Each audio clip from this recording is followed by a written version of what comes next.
This episode is sponsored by ATB. Mom, what does ATB stand for? Alberta Treasury Branch. Next question. Okay. Do you know the name of their campaign? Bill to help Albertans. Next question. That's right. And speaking of questions, they're there to answer your questions that are commonly asked by Albertans in these tough times. Karen, what's a commonly asked question that you never get an answer to? Why doesn't Neil Diamond love me? Perfect. ATB, you better get on it. In 1938, They were opened. They provide supports for Albertans during these hard times. Like when Karen asks you a question, you have to let her down easy. But ATB is still there to support Albertans through the bad and the good. Everyone thinks Neil Diamond's old. ATB is older than Neil Diamond. That's right. We're dropping actual facts here. But they're also here to help Albertans because it's a downturn. People are slowly recovering and it's not quite over. But they're built to help Albertans. So they're going to rebuild and we're going to find a new normal. And ATB's going to give you a call and tell you about Neil Diamond. You should get an account there. I have one. I have a debit. I've raised you well. Good for me. Yeah. Tell me your dreams over bacon and eggs. We'll share a laugh and a story and even a wish on the breakfast dish. Bop, bop, bop, bop, bop, bop, bop.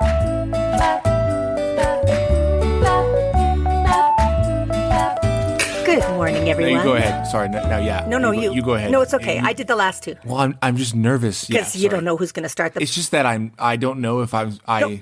Okay, you do this intro. You need to tell me if I'm allowed to intro, Karen, because there's no sacred ground for the conquered. I think it's really just like a status thing now. It's whoever gets to the microphone faster to start the intro. However, I do need you to take this intro over because I can't remember what episode this is. 31? This is episode 30 we are on right now, currently. 30, see? So introduce episode 30. Go, Griffin. Well, first off, I have a little mini announcement to make. Oh, I'll say it at the end. Okay, never mind. Hi! This is episode 30. This is the breakfast dish. We're talking about digital art. We're talking about online art. We're talking about socially distant art. And we're here because gee willikers, how do they do it? It's tough sometimes to make a move from a live event to online. Sometimes there's hurdles to jump over, and that's what Karen and I are here to talk about. The hurdles, the trials, the tribulations, the successes, when mothers betray their sons, and any other kind of topic we can reminisce about. Okay. How was that, my liege? That was really great, my subordinate. I really have to fantastic. find another, I'm referencing Game of Thrones too much in this bit. I need to find another story that involves betrayal. There's so many. Well, The luckily, Mask, Star Wars. Luckily, if people don't know Game of Thrones, like me, we didn't recognize any Game of Thrones references in that last little speech you made. So, but you're looking for references to mothers betraying their sons? Oh gosh, it wasn't so much this last speech, but last episode I think word for word explained the Red Wedding. Oh yeah, and I don't know Hannah. that you caught on, but Hannah definitely did. Hey, speaking of red weddings, yeah, that doesn't. Okay, sorry. Let me just jump in here. I can make it work. No, just wait. But yeah, hold up, because the Red Wedding is the reason that it's called the Red Wedding is because House Frey absolutely slaughtered oh my God, not the Lannisters. This much I know. What's the winter ones? The one Snows. Stark, House Stark. Stark. They betrayed House Stark. They invited him over for their whole house over for supper, and they murdered him. So I don't want you to relate that to our upcoming guest, is what I'm saying. No, I can make it happen, and I can make it positive. I saw the red violin once. Is that Yes. There. See, I didn't even have to find a segue. Chance Devlin found it for me. Red wedding, red violin, violin to piano, piano to Chance. And it was all super positive. Hey, I didn't even have to work on my improv skills there. So here we are with our fabulous guest, my friend and yours, Chance Devlin. Good morning, Chance. Hello. Good morning. Thank you for having me. Chance, I'm looking at your amazing background right there. You look to be in like a neon filmed room. This is a trope that I have to stop doing because my listeners can't appreciate it. But I am interested in the plant you have. Plant? I don't have any plants. Are you talking about the painting? Is that okay, a so there's a painting? painting here that a friend of mine made for me in Mexico City. She's a great artist. Yeah, she tricked me. She fully and I just tricked me. I had make me something abstract that kind of looks musical, but kind of looks like nature. And so she built a tuba and a bird blowing into the tuba in in a bush. You got to see it. I'm sorry that the people at home can't see this abstract. That's okay. We like to isolate our audience with these kind of experiences. You're catching me in my little home studio, and I've created this beautiful little environment where I can make music and do my little show and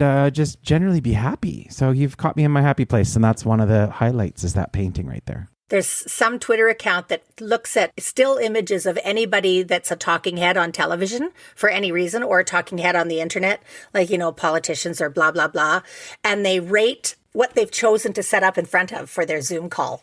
So they'll say, 7 out of 10, nice natural lighting, but those books aren't stacked very nicely and that plant is dying. So they'll rate it out of 10. It's hilarious. And I never want them to see my house. I never want them to see my background.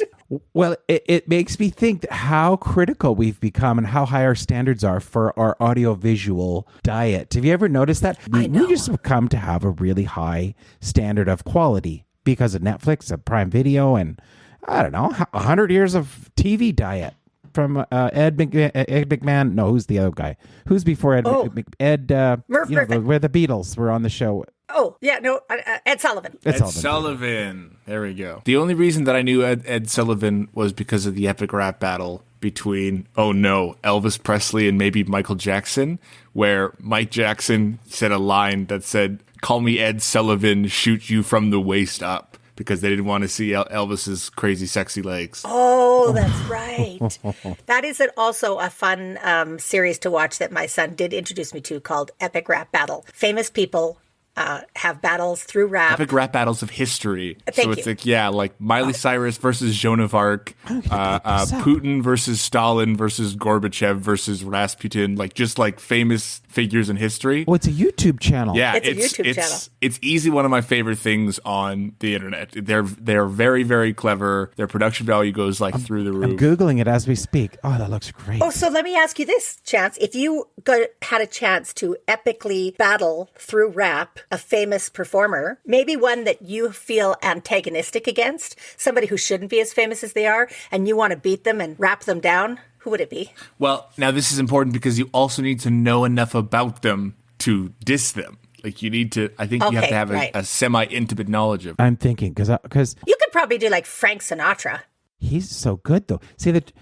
I think, don't you develop preferences with your art, and then you listen to the ones that are great, and you just worship them, and the ones that you don't, you just kind of dismiss.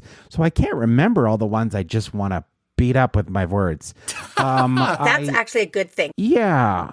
And to me, art isn't a competition. Everybody has a legitimate voice, Oh, really? I don't know what you're talking about.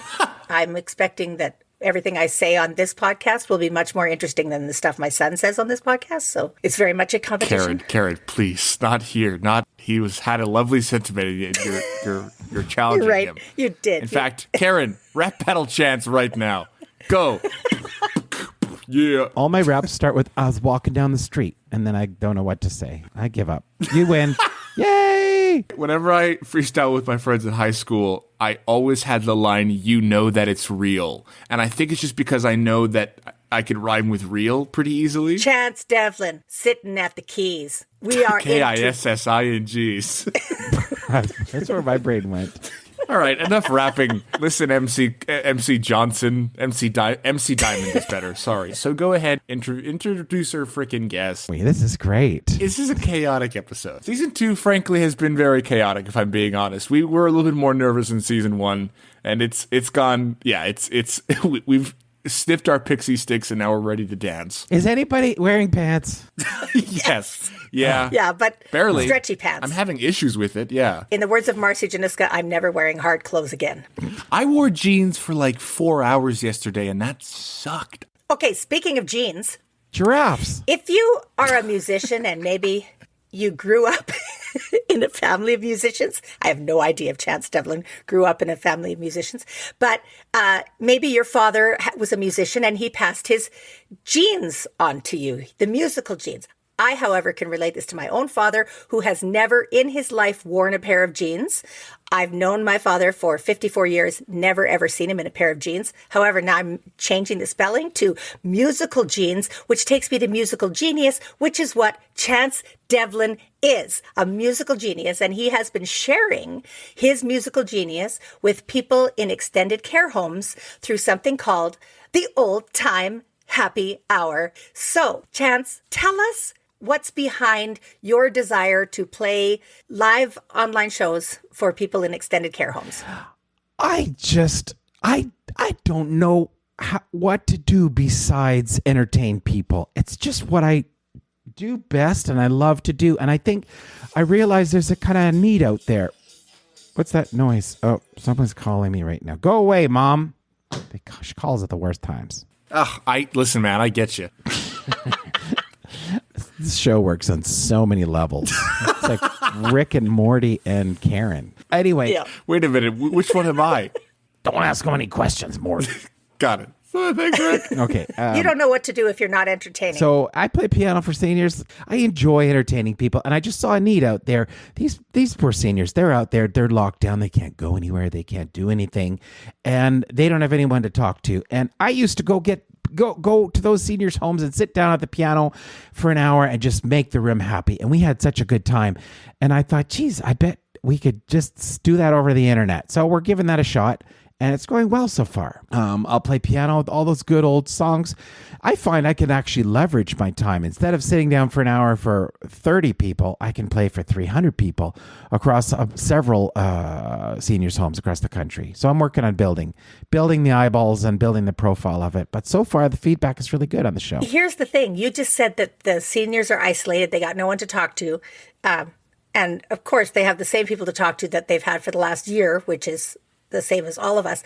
But what I love about your show, Chance, is that you actually are communicating with the audience. You're doing them live on Thursday afternoons. You're streaming into care homes. And then you're talking about life and the music that you're playing and how your day is and how their day might be. So it does feel like, even though I'm watching you on a screen, it feels like you're still in the room talking to all of us and that I could respond to you if I wanted to. Phew. But then you just never listen. Who doesn't listen? Sorry, did you just start talking? I wasn't paying attention. Thank you for saying that. I enjoy, recording is boring. I like being present in front of an audience. There's something exciting about that. So I could pre-record the show. It'd be a lot more polished at times. But I like the authenticity of it. You could throw a snowball and hit me while I'm playing. I think it'd wreck your computer. Yeah, those things. It doesn't get out of the keys, does it? No, I just think it's so hard unless you have one of those spray cans with the air. Sit in a bag of rice for weeks. Exactly, and I don't have that much rice because my husband's on the keto diet. So. Giraffes. Okay, that's our new segue. Giraffes.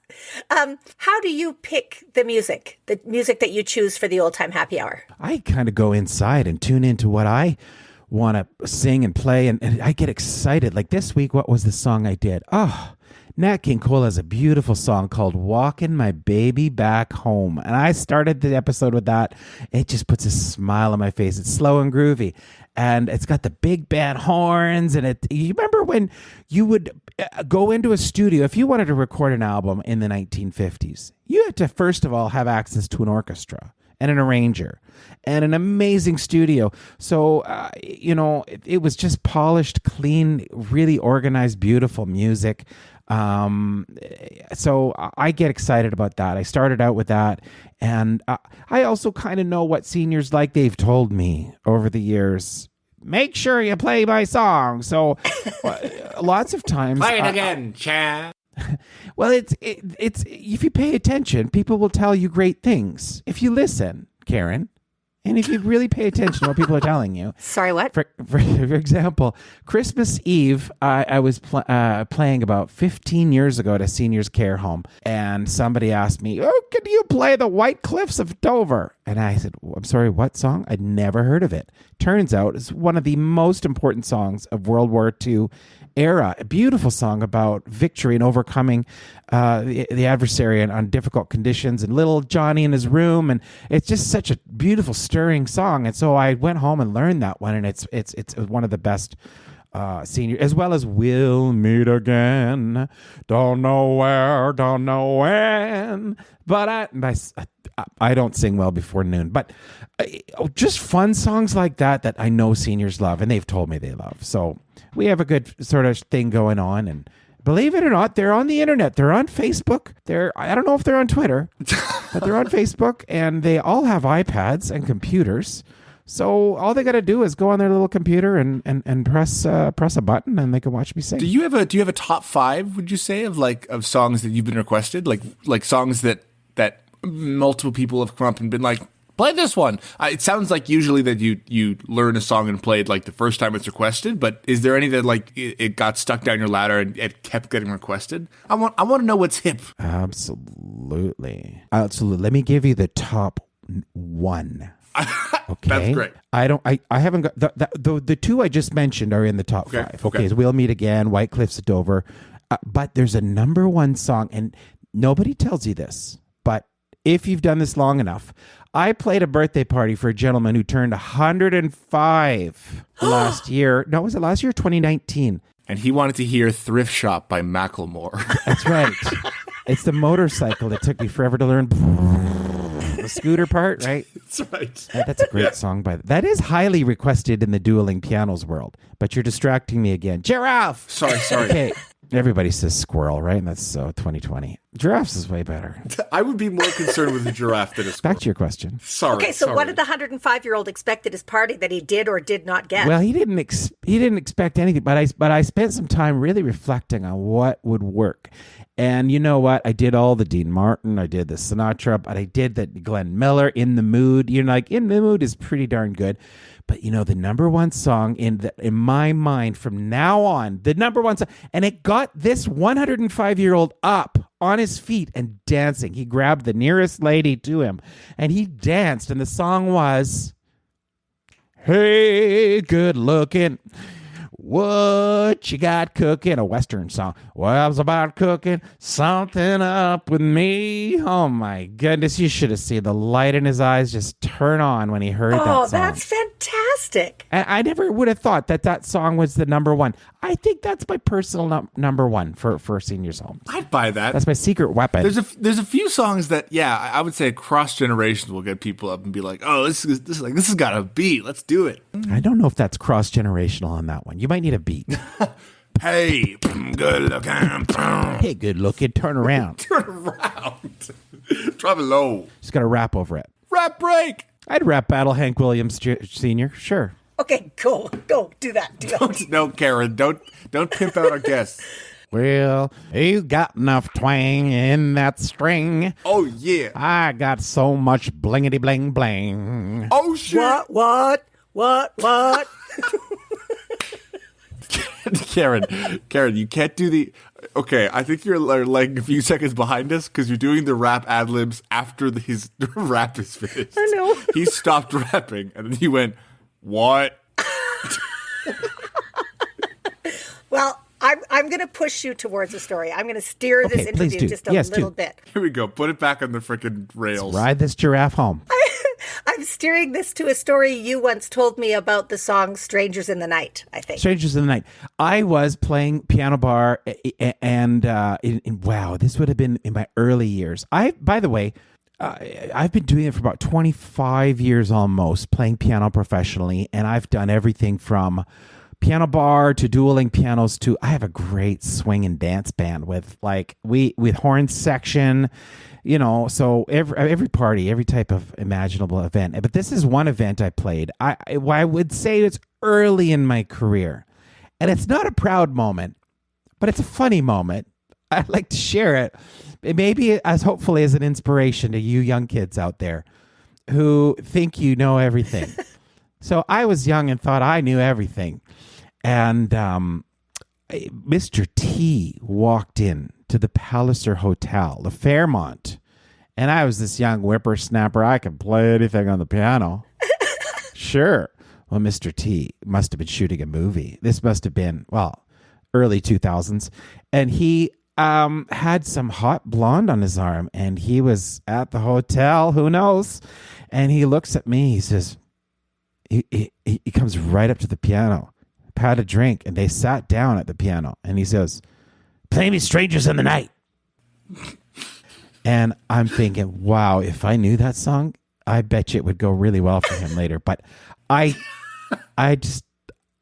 looked at him sheepishly, and I'm like, I don't know that song.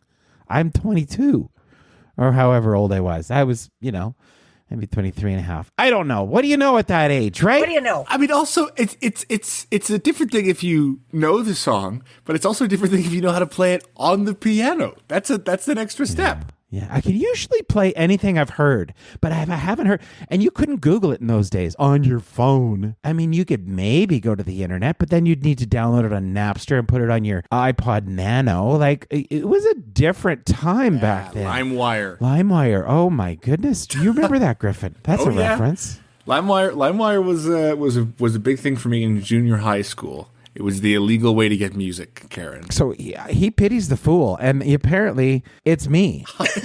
I'm the fool. Mr. T, if you ever come back to Calgary, I know your song. I went home that night, and I learned it because I'm like, he's in the hotel. He might be back tomorrow. I went home and learned it, but then I never saw him again. Oh, why'd you do me dirty like that one, T? Come on, T. I'm still on the fact that my son was doing something illegal in junior high. Don't focus on when I divulge criminal information on the podcast. You have to focus on our guest. Like, just be impressed that Griffin even knows who Mr. T is. Like, you raised him right. Okay, well, I'll jump in here. The only way that I had a lot of information about Mr. T is that he also has an epic rap battle versus Mr. Rogers. What? We should clarify. This is an actor playing these parts, dressed up as Mr. T, dressed up as Mr. Rogers. I mean, how amazing would it be if it was actually them? Okay. Well, okay. So there are some, like, Snoop Dogg comes on the series and he plays Moses, I think, and T-Pain comes on to play Stevie Wonder. T-Pain's my favorite artist. That's not true. You like Pitbull. I do like Pitbull. I care a little bit about Neil Diamond, but anything or person called T-Pain, that's like, I don't know what that is. It's like a frying pan or it's a Band-Aid. Epic Rap Battles better sponsor us. This is like the longest ad we've ever done. Make that happen. I'm going back. So you did not know Strangers in the Night for Mr. T. Yeah. So how do you have to like learn a new song every week in order to, because there's such a canon of music from the 40s onward that's become so famous. You have to love it. I love discovering new songs. I remember where I was when I first heard the song, "I Love You, Baby, and if it's quite all right." I remember I was in a changing room at the mall trying on t-shirts. And it was black. It was just on the tiny little speaker above me. And I'm like, what the heck is this? So I love finding those secret weapons where I'm like, this is going to rock a party someday. And I remember, I have another sad story to tell you, Karen. You're going to, well, not a sad story, but another embarrassing story. Good. I love those kind. Sweet Caroline. I had never heard of. Say that to me again. I was 3 years into performing as a musician. I had never heard the song Sweet Caroline. Well, thanks very much for listening, everyone. That's the end of our podcast today. Karen. We only talk to guests. Karen, we talked about this. You have to just because Griffin gets the podcast off track sometimes, we still have to finish it. Seriously, though, let me say this. It's okay to me that you hadn't heard Sweet Caroline. It is okay to me. Had you heard any Neil Diamond songs at that point, or do you know if you had heard any Neil Diamond songs at that point? May I take you back to explain the story? Way back in time, when I was brought up by my parents said to me, actually, they said, don't become a musician. It's not a real job. You should, maybe it's something, get a teaching degree and then do music on the weekends for fun. And I was brought up, the music we listened to at home was white gospel and country. So I, didn't hear R&B. I didn't hear rap. I didn't hear jazz until I was a teenager. You know where I heard all that stuff? was the Calgary Public Library. God bless whoever it was, Ralph Klein. I don't know who stocked the library and chose those records, but they had some of the best jazz, rap, and R&B in the 80s on vinyl. And did they have cassette? They did have cassettes and CDs. But when I started going there, it was, I believe, vinyl. So, it was just a treasure trove. I would sign out a ton of stuff, take it home. I'd rip it all to cassette and eventually to hard drives. And I would just listen to this. I'm like, thank you. So I had a lot of catch up to do on pop culture is my point. Mayor Nenshi right now is very happy for the story that you're telling. The amount that man loves and champions libraries, right now you are his spokesperson. Oh, he's such a love bug. We just love, let's not get political, but I'd love to hang out with that guy. He's cool. Did you know, and you probably do, but did you know that I'm a Believer is written by Neil Diamond? I did know that. And so is Red, Red Wine. That's right. Everyone thinks it's UB40 or Smash Mouth or whatever, but there you go. I thought Neil Diamond was only true in fairy tales. What's crazy is that Neil Diamond also wrote Thrift Shop. No one knows that one. That's crazy. That's a little... Okay, can I ask you something? Somebody told me yesterday that he has some sort of Alzheimer's. Is that true? He has Parkinson's. Parkinson's. I did not know that. He announced it like 3 years ago when he stopped touring.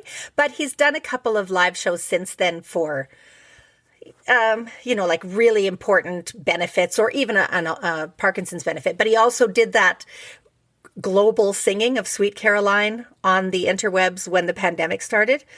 Everybody in the world sent in, not me, a video of them singing Sweet Caroline, and somebody stuck it all together. So he sort of starts it off with his guitar, and then it just it becomes, mosaic, square after square after square with a gazillion people. A couple of them are Neil Diamond impersonators. Oh, that sounds awesome. And he also did this thing where he goes, hands, wash your hands. Don't touch me. Yes. I won't touch you. See? Oh my God. He can find a way to become relevant in any moment. He could write a song about his wife Marcia and call it Caroline. Did you know that? He wrote Sweet Caroline for his wife Marcia. People have said that, but he has said otherwise. Anyway, I don't talk about Marcia because Marcia was married to him for most of the time that I discovered him, from the age of 13 till probably 20 years ago. He was married to Marcia. Are you saying she stole Neil from you? I just was jealous. So if I got acne on my face, I would name my acne after Marcia. Now he has a wife who is younger than me. Just saying. You made a goal to mention Neil Diamond in every episode. I have. We have successfully talked about him for 3 minutes while ignoring our guest, Chance Devlin. Damn it! Chance! Hi, my name is Chance. And can I tell you about one more project that I'm excited about? I was going to ask you about the second one. Yeah. Let's do it. It's called Pandemic Piano Party. And yes, the alliteration is intentional. I got this idea that we are all kind of stuck inside, but if we could be anywhere, and if germs were not an issue, where would we be? On a cruise ship. Oh, yeah. So I've created an audio-visual experience over live stream where you can go to the piano bar at the cruise ship, and we go to different cities around the world. And I just play your song requests and interact with people over the chat window. And I bring people on screen over Zoom. It's a really neat kind of interactive cruise that you can take. And I've done it for a few birthdays.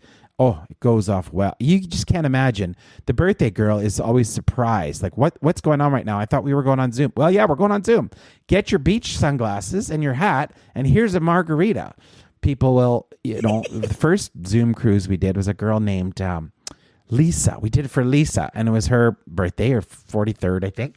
And her friends dropped off, like I said, margarita, a beach hat, some shades, and everybody had a noisemaker. And her friends were all across the country. And they get together on Zoom, and here's Chance playing piano with an ocean behind him. And then all of a sudden, it's the Eiffel Tower behind him. And we're going from country to country, song to song, and I'm playing their requests, and we're all talking and laughing, and they're blowing their noisemakers on cue. It's a fun time. And so I'm doing this show.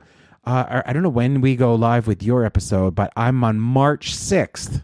With my next virtual cruise. And I watched last Saturday's Pandemic Piano Party. And yeah, there's a couple people that are zoomed in on their squares, and they're all done up. They've got a umbrella behind them. They got a big sun hat on, huge margarita glass in their hand. And you could do requests. I may or may not have requested a certain 80-year-old Parkinson-ridden crooner. Oh, Macklemore. Yes, Macklemore. Yep. But it is really fun. It is. And that's the thing, because you have spent so many years in a piano bar working, dueling pianos or whatever, where people can just try to stump you, right? Where they can say, play, and usually because you play by ear, because you're so talented, you go, oh yeah, I can pick that up and just do it. Yeah. Were you watching the episode where somebody requested Hungarian Rhapsody? Yes, because I seconded it. So I made it up on the spot, and apparently I was completely wrong. But I'd never heard of it. But I don't want to Mr. T that song. I didn't want to drop the ball. So I made up Hungarian Rhapsody on the spot, and it was the highlight of the night for many people. It was brilliant. How did you make it up? I rapped, and I had a Hungarian accent, and I was a kind of a minor key. I don't know. I think they were playing on Bohemian Rhapsody. See, that's my thing. Did you just make a gruffer Bohemian Rhapsody? Apparently, it's the actual song is Hungarian Rhapsody. Are and you it is kidding? the moment where Bugs Bunny and Daffy Duck duel pianos in that movie. Jessica Rabbit. That's I didn't know that. Well, neither did I. So the live stream is going great for me, thanks. And pandemic started. Geez, it's been a year. Oh, yeah. And I wanted to get into live streaming. I saw it as an exciting opportunity, but everybody who live streams is a guy. Well, not everybody, but I didn't want to be the guy who plays guitar against a white wall in his garage. Yeah. And the camera is 20 feet from, and you can't hear, you're just I give it 3 seconds and I'm out. I just know myself. So I didn't want one of those shows. I'm like, geez, if I'm going to do live stream, it's people's attention. People are very critical and their time is valuable. And they got lots of options. You could dial in Pavarotti on YouTube any time of day or night. But so I got a studio lighting, HD cameras, like all the buttons and knobs and sound effects and video backgrounds. I think I've created a pretty neat experience without it seeming too intense. It's got the trick about sort of putting it on is you have no clue how much technology it takes and how well you have to know how it works. Great, you bought the software. Great, now learn it. But it has to look easy, is what I'm saying. You can have all the technical tricks and toys in the world, but if you don't know how to use it, you look like a fool up there. So it's hundreds and hundreds of hours of learning stuff, and now it's just this beautiful, smooth experience for the most part, and starting to build and following. And I hit 1,000 followers on the Old Time Happy Hour this week. Nice. So I'm excited about that. Now, speaking of which, where do people go to partake in either of your two shows? It's Facebook. Just look up Old Time Happy Hour, and the other page is Pandemic Piano Party, and both of those will have events and links and all the things you need. There's a prize giveaway this week on the Old Time Happy Hour. There's some early Easter chocolate. Whoa. See that? It's a foil wrapped bunny with 4 foil wrapped chocolate carrots. And I said on the show, I will mail that anywhere in the world to the winner. And the prize information, how to enter, is on the Facebook page. How about you, Chance? Do you have any social medias you want to plug? Any personal ones? Are you that kind of fella? Those are the two: Old Time Happy Hour, Pandemic Piano Party. But if we just like you and we want to friend you on Facebook, can we? And are you there as Chance Devlin? And what's your full name, and what are your privacy settings and your address? And your SIN number? No, I'm cutting that out. I don't think that's right. I need to know if you really did that. Actually, I blurted it. It's please delete that. Let me tell you one quick story. Great. Quick story. Griffin, I used to play soccer, and one of the things they'd give you at the end of the season is a button with a picture of your kid in his soccer uniform. And a trophy that said, "Good try. Way to go out there, sport." So he was playing soccer. He's like 12 or 13. I don't know. So I would wear this button from his soccer days. I don't know. Maybe it was 3 years later, but I had this vest that always had this button on it. And I'm teaching one day in a junior high school, teaching a drama residency. And I've got the button on, and I'm trying to get these kids' attention. I'm going, look, Midsummer Night's Dream is a great play. Let's talk about Shakespeare. And they're just whispering and giggling. And finally I go, okay, what is going on? And they're like, who's on the button on your shirt? And I go, oh, that's my son, Griffin. Anyway, blah, blah, blah. And they're like, talky. I go, yeah. Okay. Yeah, Griffin. Okay, yeah, 403-869, blah, blah, blah, blah, blah. Call him. Text him. I don't care. Let's focus on Midsummer Night's Dream. So then the same day, I'm 14 and I have my flip phone Crazer and I get 4 texts from numbers that I don't know. You're like, hi, I'm in your mom's class. I went, what's happening? God. I felt awful. Like I can't believe I did that. And I cannot believe they caught that. They did. They caught it. And you know how fast I can talk. However, Griffin, if that happened now, would you be happy to get texts from strange women? Not from junior high school students. No, okay, great. That makes actually sense. really messed up, Mom. Anyway, back to social media and Chance. You know what? There's so many socials that I have, to be honest, and I have several brands because I've been going for 25 years. Going back 25 years, Big Deal Entertainment is my company that has the swing band, the dueling pianos. Oh, Rowdy Pianos is my dueling piano show. You know, we haven't talked about this, but 2001 is when I brought dueling pianos to Calgary. It hasn't. I guess I was the first one. Wow. Before Aussie Rules was here, Eau Claire Market said, "Hey, can you do dueling pianos?" I said, "What the heck is that?" And I went down to the States, checked it out. It's hilarious. And we tried it here. And it took a while to take off, but we got her going. And it's been my main thing, actually, for a long time. You seen dueling pianos? You been to one of those? Yeah. I have. It wasn't you, though. I don't know where I was. I was in Seattle or something like that. Seattle's great. Well, I've heard I have to go see you by your friend and mine, Arlene Orchard, who sometimes guests on the Old Time Happy Hour, who is one of my favorite people in the entire world. Absolutely. I promised the listeners that I would have a fun announcement at this portion of the podcast. The Breakfast Dish has joined the Alberta Podcast Network. We are a member of the Alberta Podcast Network, locally grown, community supported. And what you should do is go to the Alberta Podcast Network and check out. There's a whole bunch of really great Alberta podcasts. My friend Kyle Marshall runs one called The Creative Block, or Kyle and Dave versus the Machine. I would check them out.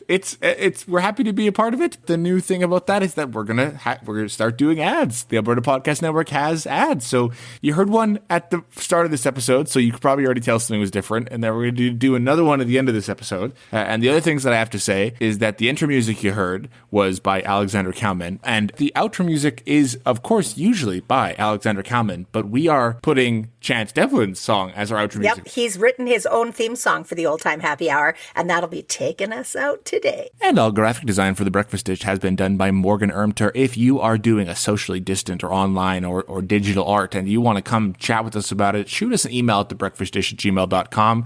And now that we're on the podcast network, it's going to help if you give us 5 stars, 5 thumbs, 5 peace signs, write us the nice notes. Karen, what's going on this week?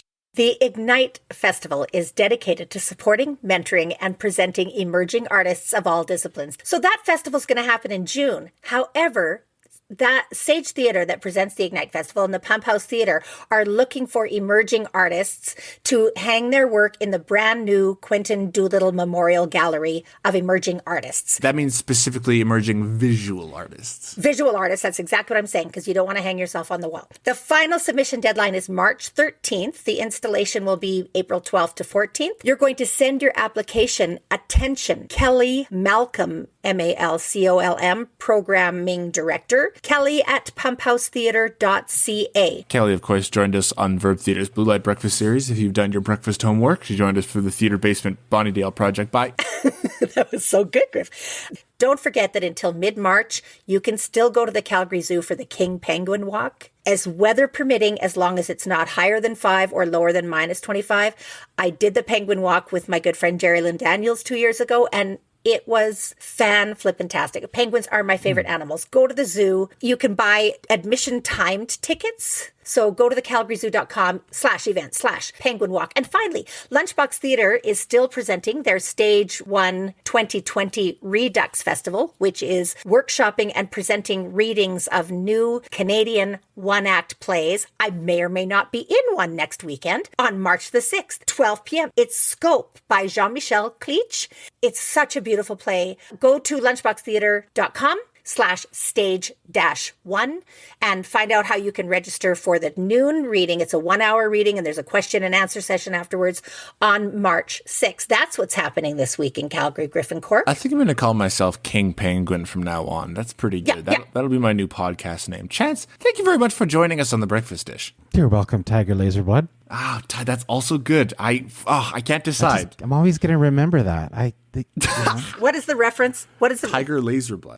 Tiger Laserblood is your first episode. Yeah, it was with Ryan G. Hines. Oh, yeah. Remember we were impressed with his breakfast dish homework? Oh, my God. I was, at least. Karen forgot. Chance, how we like to end the podcast, usually, is Karen will make up a breakfast-themed question that may or may not relate to the thing we talked about, or she'll just go off on her own separate tangent, but she might keep it kind of somewhat relevant because she's a professional improviser. Here we go, 3, 2, 1. If you had to do an epic rap battle with a breakfast food, what breakfast food would you be battling? Battling, okay. You don't mean with as in like 2-on-2. No, it's him on one side of the screen and a breakfast food on the other side. And right, a breakfast food that you intimately hate. Yeah. I would say eggs sunny side up. Nice. Yeah. Why? Wait, why? There's just so much that could go wrong with it, you know? It's so true. And lots of things rhyme with runny. This has been The Breakfast Diss. It's time for the old time happy hour.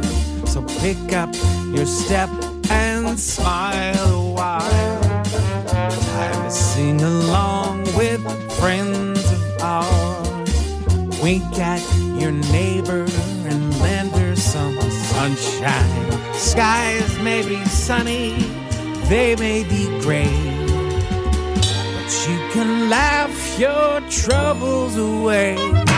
So welcome to the old time happy hour. Get ready for the show. It's time to move, groove, ready or not, 'cause you ain't dead yet. No, you ain't dead yet. Come on, Mama Bear, shake a leg.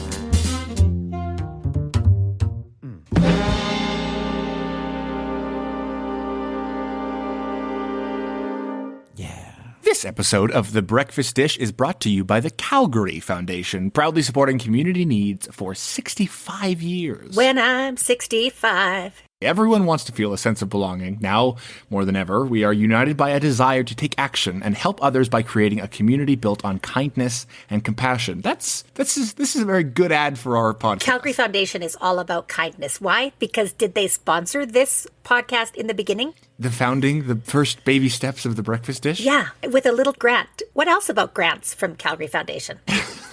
Well, I'll tell you, from small creative projects to larger citizen-led initiatives, the Calgary Foundation provides grassroots grants to encourage and support people like me and Karen who want to create and strengthen bonds between neighbors and communities. Oh my God, this is us. If Griffin and I had a stronger bond, he would call me Mom instead of Karen. Okay, well, you could talk to them about this. So if you've got an idea to improve, enhance, or revitalize your community or neighborhood, visit calgaryfoundation.org to find out more about the Foundation's grant opportunities. And you can visit the Calgary Foundation's Facebook, Twitter, Instagram, and YouTube channel. And sometimes they share our podcast a little bit. And you can also improve your community by calling your mommy Mom.